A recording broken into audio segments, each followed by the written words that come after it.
Alors, cette exposition qui est effectivement temporaire est venue parce que on avait l'intention de monter à l'origine un musée, ce qui n'est pas le cas actuellement parce qu'on cherche toujours le lieu adéquat pour faire un beau musée pour raconter la belle histoire du FC Nantes. Et il s'est trouvé que le Crédit Mutuel, qui est un partenaire historique du club, ça fait 40 ans qu'ils sont partenaires, nous ont proposé leur galerie, qui n'est pas très grande mais qui a le mérite d'exister et qui nous a permis, nous en tout cas sur les 150 mètres carrés ici, de pouvoir présenter des petites histoires de la grande histoire. Et ce sont en fait des gens qui connaissent le club, qu'ils soient présidents, entraîneurs, joueurs pro, féminines, supporters, etc., qui ont raconté leur histoire. Et ce qui nous a permis à chaque histoire de faire ressortir une époque, un match, un but, un objet, et donc de sortir de nos collections quelques grands témoignages. Donc je suppose que toi, à titre personnel, de tout ce travail de fourmi en amont de préparation, ça doit être hyper passionnant, mais très long également. Le tri, les recherches, les objets, tu parlais, les archives de presse également, sans doute. En fait, les archives du club ont vraiment démarré en 2015, quand personnellement j'ai arrêté l'activité commerciale au sein du club et j'ai voulu m'intéresser à ça.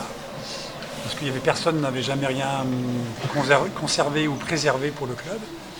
Et effectivement, c'est un travail de longue haleine, c'est un travail des fois un peu chronophage. Des fois je peux rester devant une photo pendant 2 heures parce que j'arrive pas à l'authentifier, ne pas connaître la saison, contre qui on jouait, etc. Je parle des photos argentiques des années 60 en noir et blanc. Et puis petit à petit, au fil du temps, on s'est quand même fait une belle collection parce qu'on a eu pas mal de donateurs.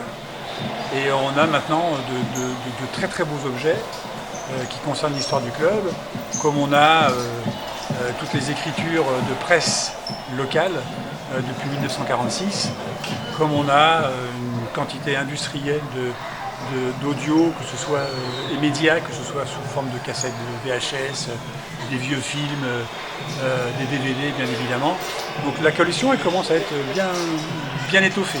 Après le musée, ça ne sera pas uniquement que présenter des objets, ça sera de raconter l'histoire du club depuis 1943. Sur cette expo, sur ce musée éphémère, voilà, le grand public est invité à venir, c'est en accès libre, c'est ça Alors cette exposition temporaire qui est au Crédit Mutuel est en accès libre, c'est gratuit. Et pendant la période de vacances de Noël, là il faut venir voir l'exposition qui sera ouverte de 9h à 18h du lundi au vendredi.